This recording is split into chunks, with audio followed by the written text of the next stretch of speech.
माझी आई 8 वाजता कामावर आली. 8 वाजता कामावर आल्याच्या नंतर 9 वाजता मला लगेच फोन आला मला म्हणे तुझ्या आईचा शुगर कमी झाला म्हणे. 5 मिनिटात मी इथं आलो. मला सांगतो तुझ्या आईचा शुगर कमी झालाय.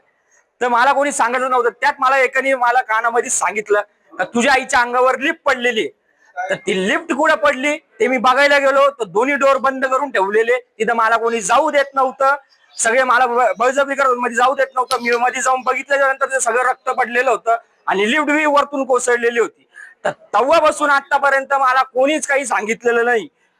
अख्ख्या हॉस्पिटलमध्ये एक सुद्धा डॉक्टर नाहीये. इथला डीन 12 वाजता पळून गेला. अख्खे डिपार्टमेंट वाले 12 वाजता पळून गेले. कुठे गेले हे सगळे? आणि माझी आई इथं 8 वाजेपासून मरून पडलेली आहे. या डॉक्टर म्हणतात तुझी आई जिवंत आहे. मग ही मरून इथं सगळे तिचं आयसीयू मधले सगळे मीटर डाऊन आम्हाला चुत्यात काढून राहिले का तुझी आई जिवंत आहे. आणि मग मीटर डाऊन कस काय सगळे? आम्ही काय चुत्या दिसलो का? आता काय भूमिका तुमची? आताची भूमिका आता असं आहे इथला जो डीन आहे जो पळून गेलेला आहे त्याला इथं बोलवा आणि एचओडी ला पण बोलवा. जो काही मॅनेजमेंट आहे त्याला इथं बोलवा. इथं हॉस्पिटलमध्ये जो लिफ्टचं बटन दाबतोय तो पोरगा पाहिजे आणि खालचं जो लिफ्टचं बटन दाबतोय तोही पोरगा पाहिजे. यांनी मान.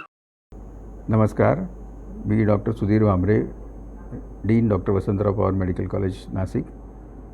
आज अनफॉर्च्युनेटली आमच्याकडे ऑपरेशन थिएटरमध्ये एक ज्या मावशी आहेत वॉर्डच्या त्या ड्रम ठेवायला जी काही ड्रमची लिफ्ट आहे तिथे गेल्यात आणि त्या लिफ्ट दरवाजातनं त्यांनी लिफ्ट कुठे हे वाकून बघायला सुरुवात केली असताना वरून लिफ्ट आल्यामुळे त्यांची मान त्या लिफ्टमध्ये अडकली आणि त्यांना मणक्याला इजा झाली आहे.